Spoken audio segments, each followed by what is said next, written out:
ஆண்டவராய் இயேசு கிறிஸ்துவின் நாமத்தில் அன்பின் வாழ்த்துக்கள்.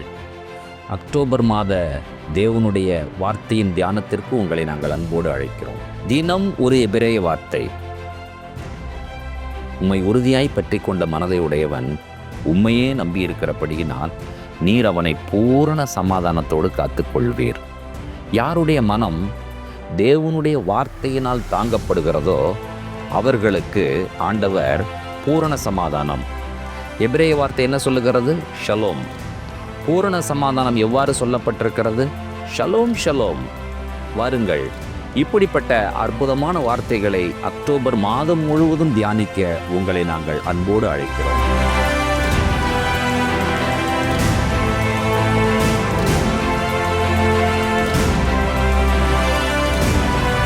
இன்றைக்கான எபிரேய வார்த்தை பலால். பலால் என்று சொல்ற எபிரேய வார்த்தைக்கு பிரேயர், ஜெபம், விண்ணப்பம், மன்றாடுதல் என்பதாகும். ஆபிரகாமுடைய வேண்டுதல் தேவனுடைய சமூகத்தில் எட்டினது. அப்பொழுது கர்த்தர் கிரியை செய்தார். கர்த்தர் செய்த செயல் என்ன? நம் ஒவ்வொருவருடைய பலால், உங்களுடைய பலால், ஆபிரகாமுடைய பலாலை போல, மோசேயினுடைய பலாலை போல, யோபுவினுடைய பலாலை போல இருக்க வேண்டும் என்று சொல்லி பரிசுத்தாவியானவர் விரும்புகிறார். வாருங்கள், இணைந்து தேவனுடைய சமூகத்திலே ஒவ்வொரு நாளும் நம்முடைய பலால் விண்ணப்பங்களை, மன்றாட்டுகளை ஏறெடுக்க கர்த்தர் உதவி செய்வாராக.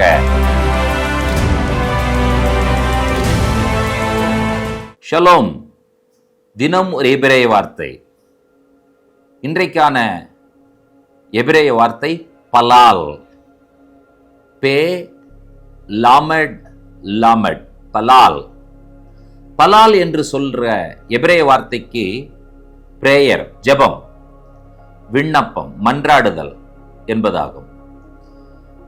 இந்த பலால் என்ற வார்த்தையினுடைய 3 எழுத்தினுடைய சித்திரம், அதாவது வேர்ட் பிக்சர்.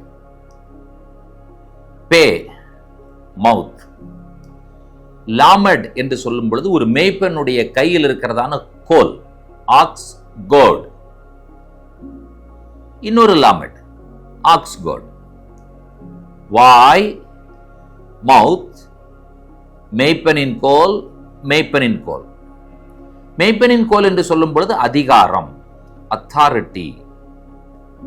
வாய் என்று சொல்லும் பொழுது ஜெபம் என்று சொன்னால் நம்ம எல்லாருக்கும் தெரியும், நம்முடைய வாயை திறந்து நாம் பேசுவது. மவுத், அத்தாரிட்டி, அத்தாரிட்டி. பே, லாமட், லாமட். ஜெபம் என்பது என்ன? அதிகாரம் உள்ளவைகளுக்கெல்லாம் அதிகாரம் உள்ளவரிடத்தில் நேரடியாக பேசுவது ஜெபம். Speaking to the one who has got authority over authorities. என்னது அற்புதமான ஒரு ஆயுதம் பார்த்தீங்களா ஜெபம் என்று சொல்லுவது. இந்த ஜெபத்தை தினந்தோறும் ஏறெடுக்க வேண்டும். தவறாமல் ஆண்டவரிடத்தில் பேச வேண்டும். அந்த ஜெபம் என்பது எப்பொழுதுமே ஒன் வே கான்வர்சேஷனாக இருக்கக்கூடாது. நாம் பேச வேண்டும், அவர் பேசுவதை நாம் கேட்க வேண்டும். இதுதான் ஜெபம். பலால் என்ற வார்த்தை வருகிற வசனத்தை வாசிக்க கேட்போம். ஆதியாகமம் 20ஆம் அதிகாரம் 17-18 வசனங்கள். ஆபிரகாமுடைய மனைவியாகிய சாராளி நிமித்தம் கர்த்தர் அபிமெலேக்குடைய வீட்டாரின் கற்பங்களை எல்லாம் அடைத்திருந்தபடியால் ஆபிரகாம் தேவனை நோக்கி வேண்டிக் கொண்டான். அப்பொழுது தேவன் அபிமெலேக்கையும் அவன் மனைவியையும் அவன் வேலைக்காரிகளையும் குணமாக்கி பிள்ளை பெறும்படி அனுகிரகம் பண்ணினார். ஆபிரகாம் ஒரு அற்புதமான ஜெப வீரன், தேவனோடு பேசுகிறவர், தேவனும் ஆபிரகாம் இடத்துல பேசுகிறவர் என்பதை நாம் அறிந்திருக்கிறோம். சாராளை அபிமெலேக்கு கடத்தி கொண்டு போய் விடுகிறான். கர்த்தர் சாராளி நிமித்தம் அபிமெலேக்குடைய வீட்டாரின் கர்ப்பங்களை எல்லாம் அடைத்து போட்டார். எல்லாருடைய கர்ப்பமும் அடைக்கப்பட்டிருக்கிறது, யாருக்குமே பிள்ளை பெறவில்லை. இப்பொழுது அபிமெலேக்கு சாராளை விடுதலையாக்கி விட்டான். ஆபிரகாமினுடைய அற்புதமான குணாதிசயத்தை கவனியுங்கள். ஆபிரகாம் தேவனை நோக்கி வேண்டிக் கொண்டான். பலால். ஆபிரகாமுடைய வேண்டுதல் தேவனுடைய சமூகத்தில் எட்டினது. அப்பொழுது கர்த்தர் கிரியை செய்தார். கர்த்தர் செய்த செயல் என்ன?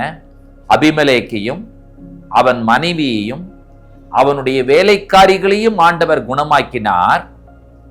குணமாக்குதலுடைய விளைவு என்னவென்று கேட்டால், பிள்ளை பெறும்படி அனுக்கிரகம் செய்தார்.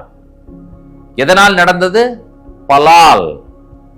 தேவனிடத்தில் சர்வ அதிகாரம் இருக்கிறது. அதிகாரம் உள்ளவைகளுக்கெல்லாம் அதிகாரம் உள்ளவரிடத்தில் நேரடியாக பேசுகிற அந்த அற்புதமான வாய்ப்பை ஆசீர்வாதமாக நீங்களும் நானும் பெற்றிருக்கிறோம் என்று சொன்னார். ஆபிரகாமை போல விண்ணப்பம் பண்ண, பலால் ஏறெடுக்க கர்த்தர் நமக்கு கிருபை செய்ய வேண்டும். என்னாகமம் 11ஆம் அதிகாரம் 2வது வசனம் என்ன சொல்லுகிறது? அப்பொழுது ஜனங்கள் மோசேயை நோக்கி கூப்பிட்டார்கள். மோசே கர்த்தரை நோக்கி விண்ணப்பம் பண்ணினான். உடனே அக்கினி அவிந்து போயிற்று. இந்த வசனத்தை கவனிங்கள்.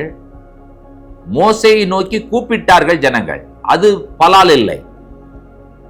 மோசே கர்த்தரை நோக்கி விண்ணப்பம் பண்ணினான். That is called பலால், prayer.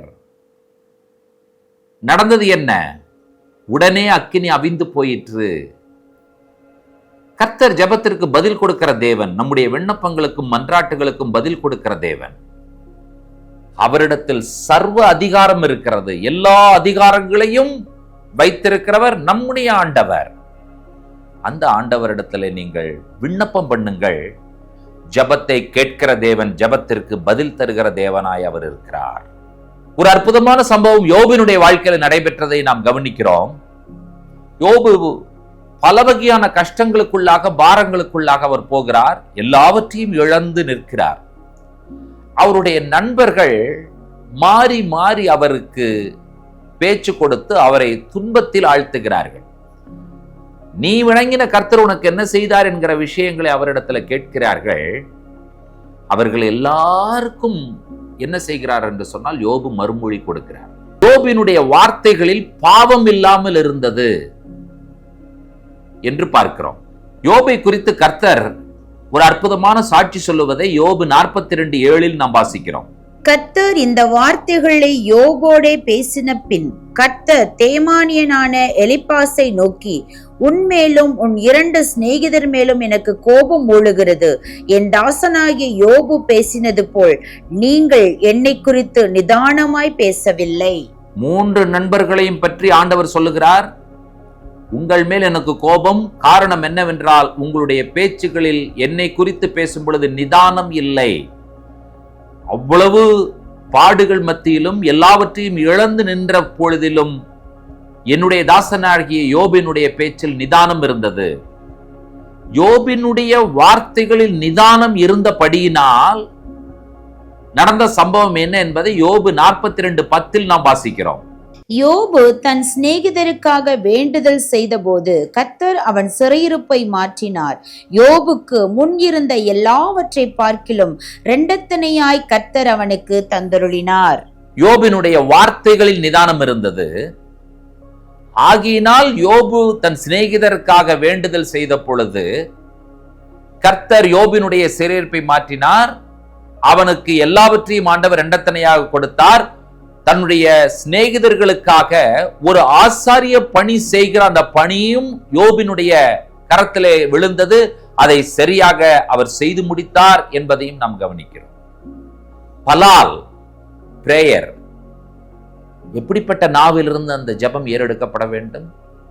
எப்படிப்பட்ட வாயிலிருந்து அந்த ஜெபம் ஏறெடுக்கப்பட வேண்டும்? நிதானமான நாவுகளை உடைய நபரால், நிதானமான வார்த்தைகளை பேசக்கூடிய நபரால் ஏறெடுக்கப்படும் ஜெபம் தேவனிடத்தில் கேட்கப்படும்.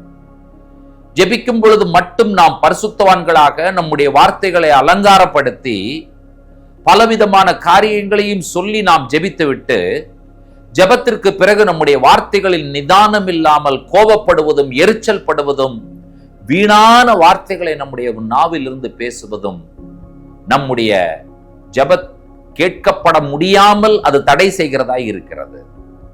பலால் என்பது அதிகாரம் உள்ளவரிடத்தில் பேசுகிறீர்கள். உங்களுடைய வாழ்க்கை முழுவதும் நிதானமாய் இருந்து நீங்கள் பலால் என்றதான அந்த ஜெபத்தை நீங்கள் ஏறெடுக்கும் பொழுது மட்டும்தான் நம்முடைய ஜெபம் கேட்கப்படுகிற ஜெபமாய் இருக்கும். ஆபிரகாமினுடைய விண்ணப்பம் கேட்கப்பட்டது.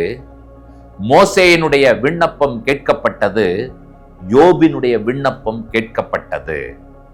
நம்முடைய பலால், நம் ஒவ்வொருவருடைய பலால், உங்களுடைய பலால் ஆபிரகாமினுடைய பலாலை போல, மோசேயினுடைய பலாலை போல, யோபுவினுடைய பலாலை போல இருக்க வேண்டும் என்று சொல்லி பரிசுத்தாவியானவர் விரும்புகிறார்.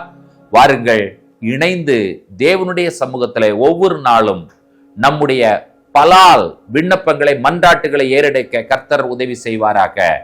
பலால் என்பது அதிகாரம் உள்ளவைகளுக்கெல்லாம் அதிகாரம் உள்ளவரிடத்தில் நேரடியாக பேசுவது. ஒவ்வொரு நாளும் பலால் என்கிறதான அந்த ஜெபத்தை, விண்ணப்பத்தை தேவனிடத்தில் நேரடியாக பேச கர்த்தர் நமக்கு கிருபை செய்வாராக. ஜெபிப்போம். பரிசுத்தமும் கிருபையும் இரக்கம் நீதி நிறைந்த எங்கள் அன்பின் ஆண்டவரே, இந்த ஆசீர்வதிக்கப்பட்ட அற்புதமான காலை பொழுதிலே பலால் என்ற எபிரேய வார்த்தை நாங்கள் கற்றுக்கொண்டோம். ஆண்டவரே, யாருக்குமே கிடைக்காத ஒரு மிகப்பெரிய பாக்கியமும் ஒரு வல்லமையான ஆயுதமும் ரட்சிக்கப்பட்ட தேவனுடைய பிள்ளைகளாகி எங்களுக்கே கொடுக்கப்பட்டிருக்கிறது. அதுதான் பலால், ஜெபம், மன்றாட்டு, விண்ணப்பம். இதை நாங்கள் கவனத்தோடும் நிதானத்தோடும் செய்து உம்மிடத்திலிருந்து ஆசீர்வாதங்களையும் பலனையும் ஆண்டவரே பெற்றுக்கொள்ள கர்த்தர் உதவி செய்வீராக. ஆபிரகாமை போல, மோசேயை போல, யோபை போல நாங்கள் பலால் என்கிற ஜெபத்தை, விண்ணப்பத்தை ஏறெடுக்கிறவர்களாக கர்த்தர் மாற்ற வேண்டும் என்று சொல்லி ஒப்புக் கொடுக்கிறோம். துதி கனமை உமக்கே ஏறெடுக்கிறோம். இயேசு கிறிஸ்துவின் வல்லமையுள்ள நாமத்தில் வேண்டுகிறோம் பிதாவே. ஆமேன், ஆமேன். நம்முடைய கர்த்தராகிய இயேசு கிறிஸ்துவின் கிருபையும் பிதாவாகிய தேவனுடைய அன்பும் பரிசுத்த தேவாவியானவருடைய அந்யோன்ய ஐக்கியமும் சிநேகமும் நம்முடையோடும் கூட கர்த்தருடைய வருகை பரியந்தம் நீடித்து நிலைத்திருப்பதாக. ஆமேன், ஆமேன். ஷலோம். தேவனுடைய கிருபையும் சமாதானமும் பெருகுவதாக. ஆமேன். தினம் ஒரு எபிரேய வார்த்தை, ஹெரட், ஹெரடி, ஹெரடீம். ஹெரட் என்று சொன்னால் ட்ரெம்பிள், நடுங்குதல். எழுதப்பட்ட வசனத்தை எழுதப்பட்ட வண்ணமாகவே, எழுதப்பட்ட நோக்கத்தின்படியே பார்த்து, படித்து, புரிந்து கொண்டு அதன்படி நடக்குகிறவன் ஹெரடி. கர்த்தருடைய வார்த்தைக்கு நடுங்குகிறவர்களாக, ஹெரடியாக நீங்களும் நானும் இருக்க வேண்டும் என்று சொல்லி ஆண்டவர் விரும்புகிறார்.